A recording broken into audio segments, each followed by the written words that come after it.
Why hello my wonderful viewers and welcome back to another video. Today I will be demonstrating the full extent of my nerdiness by addressing the question that has sat in my mind for several months. Is a Splatoon 2 dodge roll possible? By this I mean, using the numbers the game gives us, would it be possible to simulate a dodge roll in real life?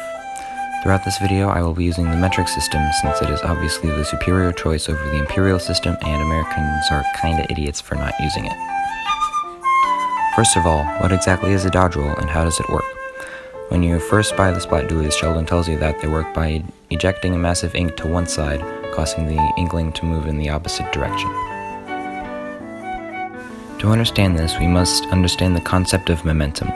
Momentum refers to the amount of motion an object has and is described in the equation m times v equals p, where m is the object's mass, v is its velocity, and p is the momentum. When the inkling performs a dodge roll, their velocity is initially zero, meaning he has zero momentum. Momentum is what is known in physics as a conserved quantity, meaning that the total amount of momentum never changes. Therefore, the momentum of the ejected ink plus the inkling also equals zero. The ejected ink and the inkling act as two different bodies whose momentums add to zero. We can rewrite the original equation as m1 times v1 plus m2 times v2 equals 0, where m1 and v1 are the mass and velocity of the ink, and m2 and v2 are the mass and velocity of the inkling. Now all we need to do is find accurate values for each variable and check if it all adds up to 0. Let's start with v1, the velocity of the ejected ink. To know this, we need to know the distance the ink is traveling as well as how long it takes to travel. The time is simple, just record it with a stopwatch and the time is about 0.3 seconds. The distance, on the other hand, is trickier to figure out because we don't have any reliable way of measuring distances in the Splatoon universe, except the inklings. You know what other games inklings appear in? Super Smash Bros. Ultimate. You know who else is in Smash Ultimate? Mario. Mario has been proven time and time again by game theory to be 155 centimeters tall. If we use Mario as a ruler, we find that inklings in Smash Ultimate are 150 centimeters tall. Now we have a reliable ruler for distances in Splatoon. If you look closely, the distance between the lines on the floor looks to be around twice my inkling's height. In reality, they are 2.6 times longer. The Splat Dualies have a range of 3.5 of these little sections, translating to 13.65 meters in real life. Combining this with a time of 0.3 seconds, we get a velocity of 45.5 meters per second. However, we need to make this negative 45 meters per second because the ink is traveling in the opposite direction of the inkling. Second, let's calculate m1, the mass of the ejected ink. According to Inkpedia, the Splatoon wiki, Splat Dualies use 9% of their ink tank during a dodge roll. Using the inkling's height of 150 centimeters as a reference, the ink tank has a volume of 1,000th of a cubic meter. 9% of this volume is 0.0009 meters cubed. Ink is mostly water, and since water has a density of 969 grams per cubic meter, the mass of the ink is approximately 900ths of a kilogram. Now for M2, the mass of the inkling.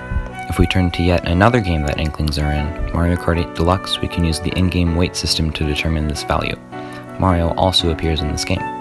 According to IGN's character guide, the inklings are classified as medium 1 with a weight of 3.25, and Mario is a medium 2 with a weight of 3.75. Game Theory once again gets credit as they have proved Mario's weight to be 90 kilograms.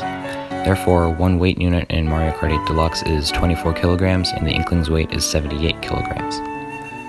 However, the inklings aren't all there is that's being propelled. There's also the ink tank and the weapon itself.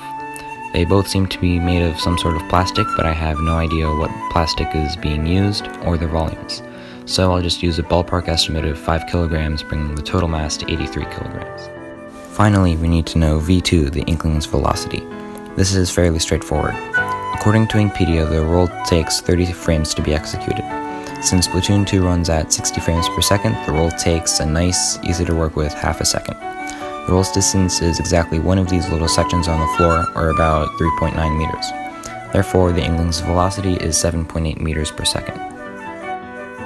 Plugging all these numbers into our equation, we get 0.09 kilograms times negative 45.5 meters per second plus 83 kilograms times 7.8 meters per second equals 643.305 kilogram meters per second.